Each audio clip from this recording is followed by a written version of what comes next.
halkani waa BBC London habeen wanaagsan u diyaar garooba barnaamijka iyo wararka iyo wax walba waa idin sheegayna ciyaaraha. Thank you. halkani waa BBC London Afrikada bari saacadu waa 9:00.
halkani waa BBC London Afrikada bari saacadu waa 9:00 fiidnimo oo buura ah.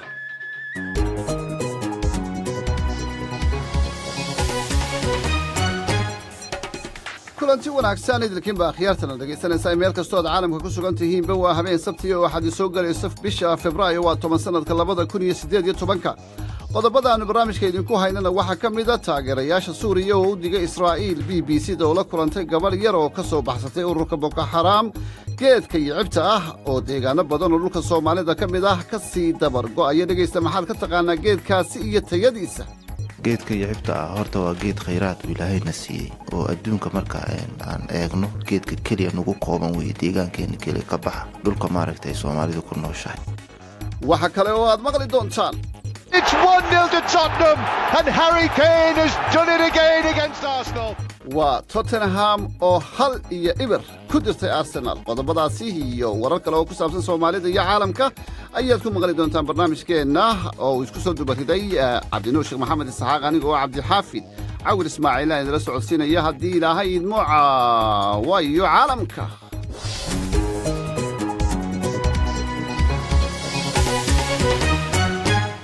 marka horese waxaanu ku bilaabaynaa wararka BBC-da. Axmed Cabdinuur ayaa inoo haya. Axmed. mahadsanid Cabdi Xaafid. Israa'iil waxay sheegtay inay fulisay mawjado duqeymo ah oo ay ku qaaday goobo hawada laga difaaco iyo bartilmaameedyo Iiraan ay ku leedahay dalka Suuriya gudihiisa kadib markii dowladda Suuriya ay sheegtay inay soo riday dayuurad dagaal oo Israa'iil leedahay.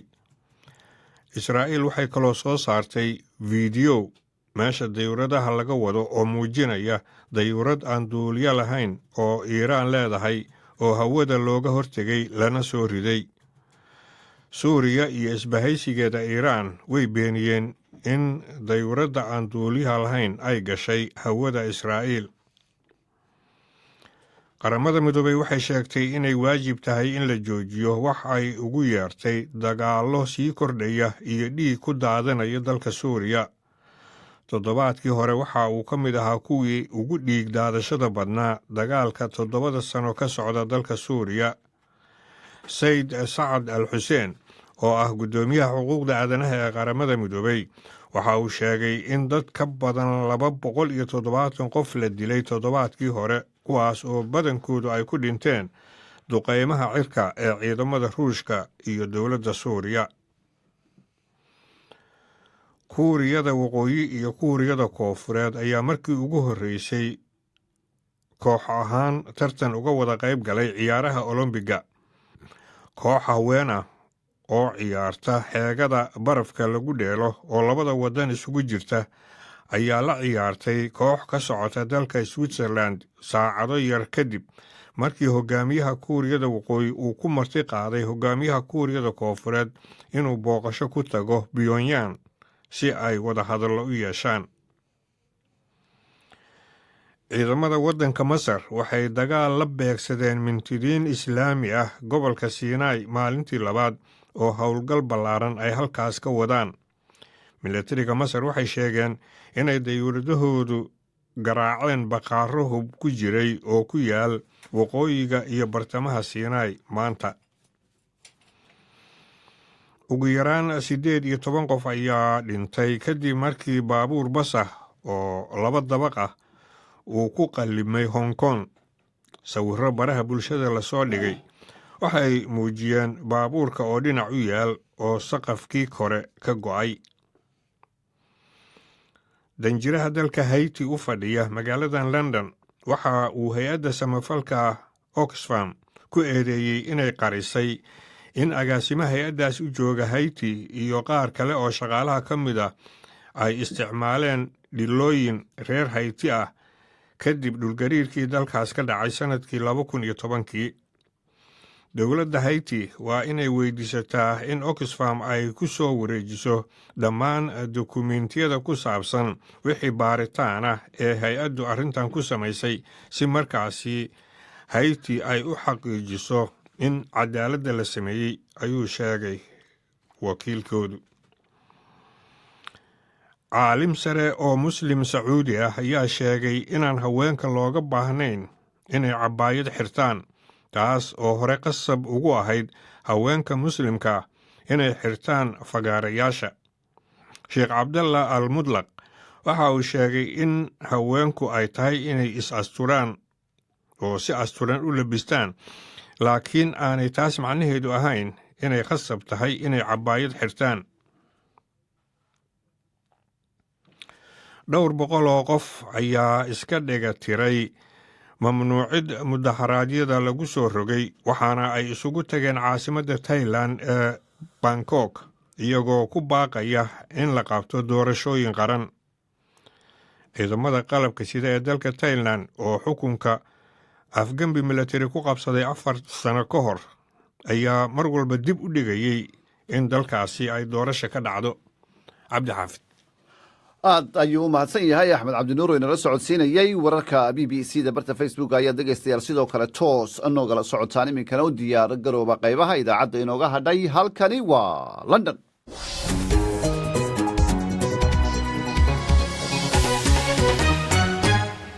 aan ku horeeyo sidii aad warka ku maqlayseen Syria oo wadamada ay xulifada yihiin ee Iiraan, Ruushka iyo ururka reer Lubnaan ee Xisbullah ay ku gacan saydeen Israa'iil oo sheegatay in diyaaradaha aan duuliyaha lahayn ee Iiraan ay gudaha u galeen hawada Israa'iil kadib Israa'iil oo istifaacaysa ay bartilmaameedyo ku yaala gudaha Syria ku weerartay saaka diyaaradaha dagaalka. waxaa xigay Syria oo sheegatay inay Israa'iil ka soo riday diyaarad dagaal oo nooca loo yaqaano F-16 markii la helay gantaalaha lidka diyaaradaha. waa markii ugu horeysay ee Israa'iil qirato inay bartilmaameedyo gudaha Syria ah ay weerarto tan iyo markii ay bilaabantay colaadda Suuriya sanadkii 2011. wararkii ugu dambeeyeyna waxaa inoo haya Cabdinuur Sheekh Maxamed Isaxaaq.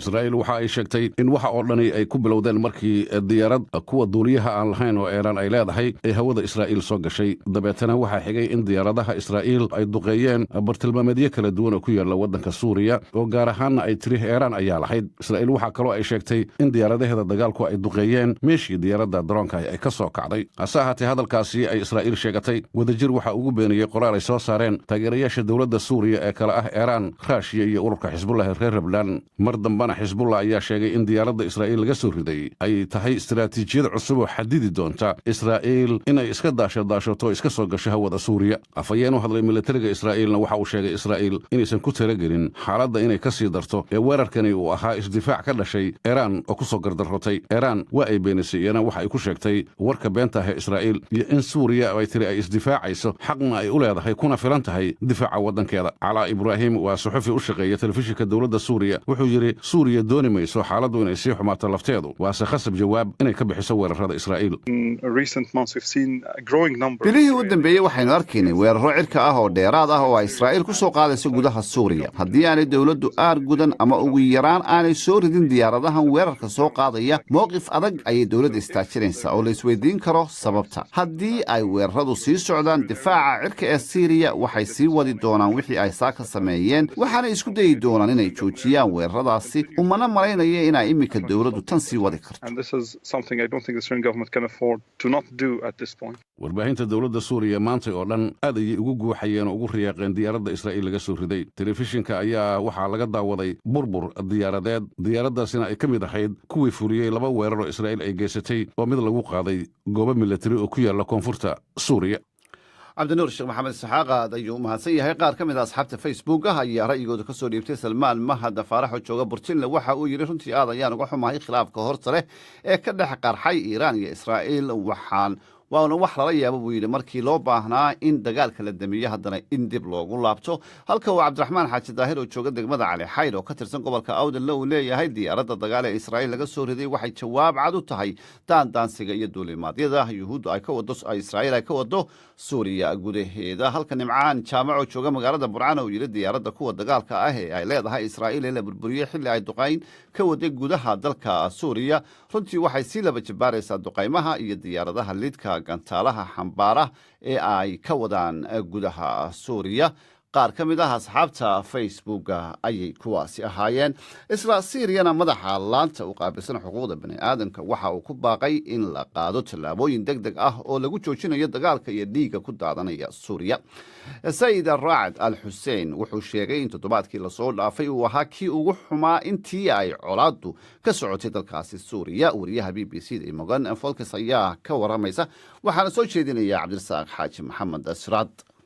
qaramada midoobay ninka u qaabilsan dhinaca xuquuqda bini'aadminimada qaabilsanna waddanka suuriya ayaa waxa uu ku baaqay tallaabo adag in la qaado rabshadaha waaweyn ee ka socda buu yidhi iyo dhiigga daadanaya dalka suuriya. hadal uu ka soo saaray magaalada jeniifa zayd racad al xuseen waxa uu sheegay toddobaadkii ina soo dhaafay inay ahayd tii ugu darayd dhiigga daadanaya intii khilaafka uu soconayey. waxaanuu sheegay xafiiskiisu inuu helay caddayn ugu yaraan 277 qof oo rayidihii inay dhinteen February 4 iyo 9 inta u dhaxaysay lana duqeeyay 9 meelood oo dhinaca caafimaadka ah 6 ku yaala Idlib iyo 3 ku yaala bariga Quuta oo cirka laga duqeeyay. waxa uu sheegay qaramada midoobay inay heshay in sun loo isticmaalay dhinaca cirka magaalada Saraqab. zayd racad intaa waxa uu ku daray duqeyska lagu hayo meelaha dhinaca caafimaadka iyo shaqaalaha iyo dadka rayidka ihi in ay tahay waxa uu ku tilmaamay dembi dagaal. waxaanu sheegay in loo baahan yahay in loo gudbiyo maxkamadda dembibaadhka ee caalamiga ah. waxa uu yidhi 7 sannadood ayaa golaha ammaanka ee qaramada midoobay ay ku jireen curyaamis iyada oo xaaladda ka taagan suuriya ay aad iyo aad ugu baahan tahay in loo gudbiyo maxkamadda dembibaadhka ee caalamiga ah iyo tallaabooyin kale oo loo baahan yahay waddamadu inay keenaan nabadgelyo dhinaca suuriya. waxa uu yidhi kuwa dagaalada wadaa iyo siday u wadaan inay ceeb ahayd ilaa iyo bilowgii dagaalka. waxa uu ku sheegay in dagaalkaasi la soo afjari waayaa inay tahay guuldarro ku timi diblomaasiyadda caalamka. waa hagaag ee wararkii cayaaraha ayaa dhegaystayaal inoo soo socda iyo weliba geedka iyo cibta la yidhaahdo oo deegaanada soomaalida meelo ka mida ka sii dabar go'aya. maxaase ka taqaanaa geedkaasi iyo tayadiisa? barnaamijkii caawiya caalamka ayaa toos ula socotaan barta facebookana toos ayaad sidoo kale dhegaystayaal noogala socotaan. balse nigeria kooxda boko xaraam sanadkii hore waxay weerarada isqarxinta u adeegsatay gabdho koox argagixiso ah oo xeeladan ku gaadhaa ma jirto. kumanaan gabdho ah oo carruur u badan ayay boko xaraam qafaalatay oo xeryo ay ku haystaan isla markaana ay khasab ugu guuriyaan dagaalyahanadooda. hablaha caynkan ah qaar ayaa ka soo baxsaday dhowaan xeryihii ay boko xaram ku hayeen. wariyaha b b c da stefania hagarty oo tagtay magaalada maidoguri ayaa gabdhaha qaar wareysatay. warbixinta ay ka diyaarisay waxaa soo jeedinaya cabdulqaadir yuusuf cali. suka ɗauke mu suka kai mu inda ake tara mutane. waxa aan ku soo koray magaalada mayduguri. tara mutane da aka kai mu. faadumo waa gabar 19 jir ah. waxa ay la nooshahay qoyskeeda oo degan magaalada mayduguri. waxa ay ka baxday manhaj islaami ah. waxa ayna diyaar u ahayd in ay qoys yaglaysho. laakiin waxa uu nasiibkeeda xumaaday markay booqasho u aaday ayaydeed. waxaan soo booqanayay ayayday kadib waxaa magaalada soo weeraray boko xaram maalin axad ah. waxayna dileen dad badan. qaar ayay u suura gashay in ay baxsadaan balse innagu waan badbaadi weynay. waxa ay geeyeen xeradii ay deganayeen. waxa ayna ku khasbeen in ay gursato mid ka mid ah dagaalyahanadooda. kadib markii uu dhintay ninkii lagu daray waxa ay mar labaad isku dayeen inay khasbaan. waxay igu yidhaahdeen waa in aan dib u guursado mid kale oo ayaga ka tirsan balse waan ka diiday waxaa jira gabdho ay maskaxda ka beddelaan waxayna u sheegeen in haddii ay isqarxiyaan ay jannada galayaan anigana waxaan arrintaasi u arkay in ay tahay fursad aan iyaga uga cararo in mar labaad la qasbo oo ay guursato mid iyaga ka mid ah waxa ay ka doorbiday in ay dhimato iyadoo ku rajo weyn in tani ay tahay waddada keliya ku badbaadi karto waa sheeko cabsi badan leh oo waxaa loo xiray dharka laysku qarxiyo waxaana loo diray in ay isku soo qarxiso magaaladii ay iyada ka soo jeeday waan baqay sababta oo ah waxaan u maleeyey in ay dilayaan waxaana u cararay tuulo waan qayliyey oo waxaan rabay in ay dadka ii soo baxaan balse nasiib darro cidna iima aysan soo bixin waxaan hor fadhiistay guryaha odayaasha tuulada si ay ii caawiyaan balse waxay iigu yeereen waardiyayaasha tuulada marka qaar badan oo ka mid ah dumarkan ay ka soo baxsadaan boko xaraam dhibaatadooda halkaa kuma dhammaato oo markay dib ugu laabtaan bulshada ama xitaa qoysaskooda waxa ay kala kulmaan caqabada cusub oo inta badan bulshada ma jecla inay soo laabtaan waxa ayna u arkaan in dadkan ay waxba ka duwanayn kooxda boko xaraam waxaana ugu sii daran kuwa faadumo la midka ah oo markii hore loo soo diray in ay isqarxiyaan waxaan u malaynayay in ay dilayaan balse waxay iigu wareejiyeen ciidamada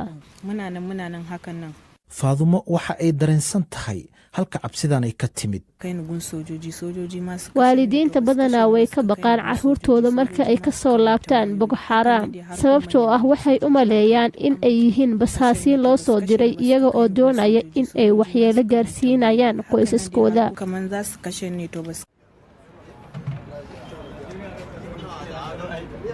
nasiibkeeda ayaa gacanta waxa uu ugu jiray nin la yidhaahdo cabdulaahi idriis oo ah guddoomiyaha koox isu tagtay oo ilaaliso amniga magaalada waxaa la geeyey xabsigooda kadib markii ay ciidan ka su'aalo weydiiyeen balse cabdulaahi waxa uu ogaa in qoyskeeda ay ku dadaalayaan sidii ay dib ugu celin lahaayeen halkii ay ka timid cabsida ugu weyn waxaan dareennay markii faadumo halkan la keenay sababtoo ah waxaan ka baqnay in boko xaraam ayna soo weerarto oo ay xaaskooda dib u ceshtaan waxaa jirtay gabar kale oo ka soo baxday kooxdaasi boko xaraam oo xitaa ay raadinayeen waalidkeeda oo ka shakisan balse si adag ayaan u garab istaagnay oo waxaan u tagnay dawladda waxaana la socodsiinay in wax dembi ah aysan lahayn marka waxa uu ku dadaalayay sidii waalidkeeda ugu qancin lahaa in faadumo aan dib loo celin hadafka cabdulaahi ayaa ah in uu caawiyo gabdhaha faadumo oo kale ah oo uu bulshada ka dhaadhiciyo in wax dembi ah aysan lahayn xitaa waxa uu dhallinyarada ka tirsan kooxdiisa ku qanciyaa in ay gursadaan gabdhahan ugu dambayntii noloshii mugdiga ahayd oo ay soo martay faadumo waxaa ka dambaysay nolol wanaagsan oo waxaa dib loogu celiyey gurigooda bilo yar un kadibna waxa ay la kulantay wiil dhallinyaro ah oo ka codsaday in uu guursado waxa ayna u sheegtay noloshii dhibka badnayd oo ay soo martay wax kasta oo ay soo martay faadumo haatan waxa ay dareemaysaa in ay tahay qof nasiib badan waxaan isku dayayaa in aan hilmaamo wax walba oo ku saabsan boko xaraam waxaana ku ducaystaa inuu ilaahay iga ilaaliyo boko xaraam waxaana haatan sii wadanaya noloshayda faadumo waxa ay ka mid tahay dumarka da'da yar oo nasiibka u yeeshay in ay nolol wanaagsan helaan kadib nolol xanuun badan oo ay soo mareen markii ay la joogeen ururka boko xaraam warbixintii stefani hegarti oo la kulantay qaar ka mid a gabdho ka soo baxsaday boko xaraam cabdiqaadir yuusuf cali ayaa inoo soo jeedinayey wararkii cayaaraha ayaa noo soo socda iyo weliba tottenham oo 1-0 ku dirtay arsenal inkasta oo ay dhowr jeer arsenal goolal dhalin karaysay geedka yicibta ah ayaa meelo ka mid ah dhulka soomaalida kasii dabargo'aya geedkan oo waxtarkiisa cilmiyan la xaqiijiyey dad iyo dunyaba waa geed abaareed oo xilli kasta caleentiisu qoyan tahay gu iyo jiilaalba dr muuse maxamed yuusuf oo ah madaxa qaybta beeraha ee qaybo ka mid ah dhulka ismaamulka soomaalida etoobiya waxaa ka soconaya barnaamij ujeedadiisu tahay sidii geedkan yicibta ah dib loogu beeri lahaa dhul uu horay uga bixi jiray waxaana arrintaasi wada jaamacadda jigjiga dr muuse maxamed yuusuf oo khabiir ku ah geedka yicibta ahna madaxa qaybta beeraha iyo xoolaha ee jaamacadda jigjiga ayaa ka mid ah koox culimo ah oo ku howlan dib u beeridda geedkaasi si waxtarkiisu meelo badan iyo dad badan uu u gaadho dr muuse waxa uu warramay wariyaha b b c da ee magaalada jigjiga cabdinaasir raxikaam geedka yicibta ah horta waa geed khayraad uu ilaahayna siiyey oo adduunka marka aan eegno geedka keliya nagu kooban weeye deegaankeena keliya ka baxa dhulka maaragtay soomaalidu ku nooshahay keliya ka baxa weeye geedkan degmada booq gobolka doolo ama wardheer loo yaqaano ayaa geedka laga helaa marka geedka inta badan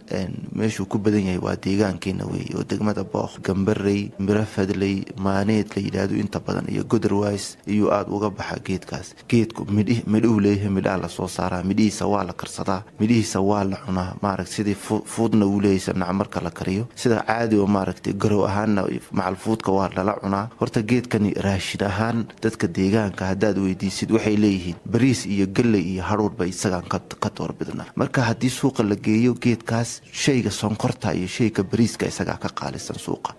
kiilowgii 120 riyaal oo lacagta Itoobiya ayaa la siiyaa wardheer baa inta laga siiyaa markaan dee xagan jigjigay iyo dhulkan maaragtay u dhow caasimadaha kale markaan eegno looma dhawaan karo inaa kiilowgii 250 bir meelaha la siiyay ay dhici kartaa marka aad buu qaalisan yahay geedka halista ku soo foodleh hadda waa maxay intan oo la aad u gasheenay wax manaafacaad badan loo dhan dad iyo duniyuba way ku foofaan waa lagu daataa marka overutilization wax la yidhaahdaa jira nacam isticmaal uun isagu xamili karin iyaa lagu hayaa waa maxay dadkiina midhaha way guranayaan wax maaragtay regeneration ama inuu soo baxo ama inuu dhaco ee midhuhu dhulka ku dhaco soo biqlo looma daynayo xaggana xawayaan baa ka gurta dhinacna dadkiina sarab bay ka dhistaan aad baa loo jaraa adigu shacabkii marka dambe waxay fahmeen haddii geedkaasi xaggaa ka baabo inay noloshoodu khatar galayso iyay aaminsanaadeen marka kadib adigu hadda ugu yaraan jariinkii waa laga daayay laakiin isticmaalkii dee midhaha gurashada iyo inuu isagu maaragtay dib u soo baxo oo isa sii maaragtay waxeeyo yaa yara weli xagga sidii aan rabnay aan gaadhin laakiin marka wax nacfiyo ama dawaa wax kale ma leeyahay oo cuntada la cunaan ahayn manaafacaadka ku jiro kow waa tabar weeye qofka hadduu tabar beelo toos wuu cabayaa caloosha waa energy weeye oo iron waxa la yidhahdaa laga helaa oo dhiigu maaragta kordhiya wixii constipation la yidhahdana uu waxeeya marka waxyaaba badan oo dadka deegaanka oo caafimaad ahaan ay ka sheegayaan way jirta cilmi baarista adinku ka diyaarsan waa maxay ma inuu dabar go'ayo oo loo dadaalaa mise waa isaga laftiisa cilmi baaris lagu sameeyey manaafacaadkiisa hadda horta tallaabada weyn aan qaadnay manaafacaadka waan baarnay waxaan sameynay geedkaas inuuna dabar go'in inaan badbaadintiisaan ku hadda lambarko dhulka hawdka hadda koor ka bixi jiray meeluhu ka dabar go'ay tusaale ahaan meelahan agagaarka wardheer meelaha iyo cob la yidhaahdo iyo dhulkaa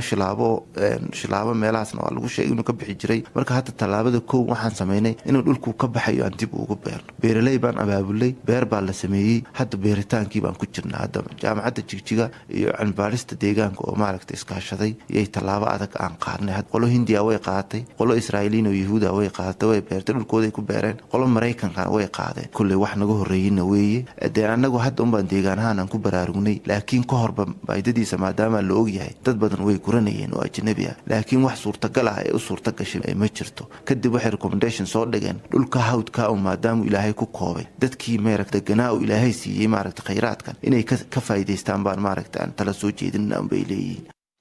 hadalkaasina waxa uu dambeeyey dr muuse oo jaamacadda magaalada jigjige ka howlgala waxa uu warramay wariyaha b b c da ee magaaladaasi cabdinaasir xikaan geedka iyo cibta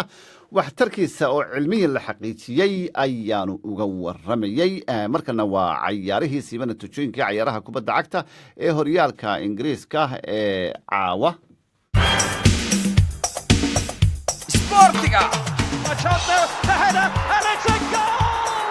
waa hagaag maxamed axmed daysane ayaa stuudioga la fadhiya daysane aad iyo aad ayaad u mahadsan tahay cayaaro badan baa galabta la cayaaray cayaartii 12 barkii wakhtiga ingiriiska 3 iyo waxoogaa ku beegnayd toos ayaynu u tabinaynaa cayaartaasi Tottenham iyo Arsenal ayaa 1-0 ku kala baliyey Tottenham maanta cayaar ayay muujisay inkastoo Arsenal lafteedu ay dhowr jeer sigtay runtii cayaar aad iyo aad u xiiso badan aad loo sugayo labadan koox oo magaalada London ka wada tirsan garoonka weyn oo Wembley isla tagay qaybtoor waxa u malaysaa cayaar isku dhadhow in ay Arsenal ay difaac adag ku jirtay laakiin markii la isku soo noqday ayaa waxa u malaysaa in weerar xoog la saaray Arsenal taasoo Harry Kane gool madaxa oo ka dhalay 49 daqiiqo markay mareysay kadibna waxay u ekaatay in meesha ay la wareegto Tottenham ay fursado badan heleen ay dhali waayeen Lamela kubad helay Harry Kane kubad kale madaxa oo helay hase yeeshee u suurtagal weys Dal Ali kubad kale oo helay hase yeeshee u suurtagal weys gool labaad inay dhaliyaan inkastoo saas ay jirta la kaseed oo gadaal laga keen ayaa asigana fursad aad u qaaliya saacadii ugu dambeeye helay kaasoo dhali waayey laakiin kubaddii madaxa uu dhaliyey Harry Kane bal nala dhegeysta. Harry Kane heads it down and in. He hung in the air. He got his head to it, and it's 1-0 to Tottenham. And Harry Kane has done it again against Arsenal. kaas wuxuu ahaa goolkii Harry Kane oo Premier League dhaliyay kaasoo ka dhigay 23 gool oo tartanka dhaliyaasha uu ku hogaaminayo. laakiin daysana ciyaartan ee Tottenham ay maanta goolka kaga badisay Arsenal runtii waxay ku badin karaysay dhowr jeer bay sigeen dhinac kale haddii laga eego ciyaartu waxay noqon karaysaa ilaa 2 gool inay Arsenal ku badiso way naqan kartay laakiin waxaa u malaysaa qaybtii dambe in Tottenham awood dheer ay la soo baxay taasoo Tottenham lagu yaqaan inay afka hore dad ku qabtaan taasoo u diideen in Arsenal gadaal ay ka soo dhaqaaqdo fursado badanna ay heleen oo ilaa 4 gool ay dhali kareen laakiin fursadahaas ay u suurtagali weysay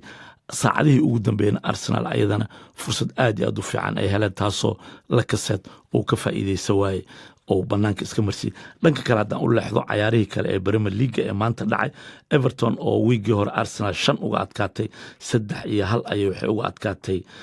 kooxdii Crystal Palace taasoo Sigerson iyo Nazi iyo David ay goolash u kala dhaliyeen ciyaarta kale oo xiisaha leh waxay aad kooxii ayagana dhacay oo Stoke iyo Brighton taasoo Brighton gool la hormartay Squadra oo gool u dhaliyay hase yeeshee Shakir oo barbardhac ka dhigay kadibna Jale Adams rigoro loo dhigay ama gool kulaad laga badbaadiyay oo ay ku dhamaatay 1-1 Swansea oo maalmahan soo kacisay oo Liverpool ka adkaatay Arsenal ka soo adkaatay ayaa ayadana gool waxay 1-1 uga adkaatay Burnley taasoo 1-1 ay ku dhamaatay Kinsun ayaa goolka u dhaliyay West Ham oo ayadana soo socotay hase yeeshee dib u dhac ku dhacay ayaa Watford oo aan ognahay Chelsea 4 inay uga soo adkaatay ayay 2-1 uga adkaatay taasoo Hernandez iyo Anatovic ay 2 gool u kala dhaliyeen ciyaarta hadda socoto oo City iyo Leicester City iyo Manchester City ay wada ciyaarayaan 2 daqiiqo markay socotay Sterling ayaa kubad gool kurtiisa loo soo dhigay lugta bidixda si fudud ugu dhaliyay taasoo 1-1 laakiin Vardy ayaa wuxuu ka dhigay barbardhac ka dhigay oo ciyaarta 1-1 ayay maraysaa Leicester waxaa u malaysaa aad iyo aad inay u dagaalamayaan ay u diidan yihiin City inay gudaha gashay ay wax ka dhaleen inkastoo 4 mar goolkooda la togtay ayagana 1 mar ay togteen waayahay daysan Manchester City iyo Leicester 1-1 waa half time waa imika kale waa lagu mar lagu noqonaya laakiin dad badan isha waxay ku hayeen Manchester City ilaa imika inay 2 gool lahaan lahayd way u egtahay goolal badan ayay sigan 4 mar ayay togteen hase yeeshee u suurtagali weysay inay wax dhaliyaan taasoo Leicester difaacooda iyo dhexdooda u malaysa xariqin 18 in loo diidan yahay inay galaan inkastay kubada ku ridayaan haddana Manchester City waxaa loo diidan yahay gudaha inay galaan oo Leicester aad ay u dagaalamaysaa kulli macalinkan Faransiiskana waxaa u malaysaa Claudio inuu yahay macallin aad u fiican waxaynu egtaa ciyaar aad iyo aad u adag oo Man City in lagu adkeenayo u malaysaa waa hagaag waynu imanayna ciyaaraha Yurub daysane laakiin Harry Kane maanta isaga ayaa goolkii u dhaliyay Tottenham marka la eego badnaanta goolasha tirada goolasha saa u ogtahay Harry Kane maanta gool ayuu dhashay taas oo ka dhigay 23 gool 1 goolna oo dhigay dhanka kale waxaa ku xigay Mohamed Salah oo Liverpool oo 21 gool leh laakiin 6 mar ayuu dhigay gool dhalinta ayuu u dhigay Sergio Aguero ayaa ku xigo oo wuxuu leeyahay 17 gool ayuu leeyahay laakiin 5 ayuu dhigay Raheem Sterling ayaa ku xigo gool ayuu maanta dhaliyay 15 gool ayuu leeyahay 6 marna wuu dhigay Lukaku asigoo 12 ayuu leeyahay 5 waa dhigay Vardy gool ayuu hadda dhaliyay 13 ayuu leeyahay Firmino 11 gool ayuu leeyahay 5 wuu dhigay Alvaro Moratesna 10 ayuu leeyahay 4 goolna wuu dhigay Rooney Wayne 10 ayuu leeyahay 4na waa dhigay Antonio Martial ayaa ku xigo 9 gool 4na dhigay marka saas ayaa loo kala horeeya Arsenal maanta ciyaartii ka hor intaan la ciyaarin Tottenham rajay qabtay afraadka meelaha imika shakadaas waa ku deysay sanamiya shakadaas waa ku deysay marka Arsenal waxay u egtahay inay hoos u sii socoto sababtoo fursadeedii maanta ayay ahayd inay ka badiso Tottenham kadibna 2 ciyaar isku xigta ayay waxay la ciyaaraysaa City taasoo koobkii kaalin kaabka karabu kaabka ay la cayaarayso cayaarta ku xigtana Premier League ay la cayaarayso marka cayaaro culus ayaa ku soo socda Yurub xagee la maraya Yurub dhinaca Juventus haddaan u leexan dhinaca Talyaaniga aan dhahay Serie A Talyaaniga Juventus ayaa hoggaan ku hayso oo 62 ayay u haysaa Napoli 60 ayay ku haysaa Lazio 45 Inter Milan 45 Roma iyadu waxay leedahay 44 dhanka haddaan u leexano Faransiiska ayagu cayaarahoodii waxaa hoggaanka u ahay PSG 62 Marseille 52 Monaco 50 Lyon waxay leedahay 48 Nantes-na waxay leedahay 37 dhinaca Spain haddaan u leexano ayadu Malaga iyo Atletico Madrid 1-2 ay ku dhamaato oo Atletico Madrid ayaa badisay laakiin Barcelona ayaa hoggaanka hayso 58 Atletico Madridna 52 Valencia 49 dhinaca Jarmalka haddii aan u leexano ayada Borussia Dortmund 2 gool ayay dhalisay oo cayaartooygii Batshuayi oo Chelsea laga qaatay gool kale ayuu asigana dhaliyay marka ayadu Bayern Munich ayaa hoggaanka u hayso 53 ayay ku haysaa Leipzig 38 Borussia Dortmund 37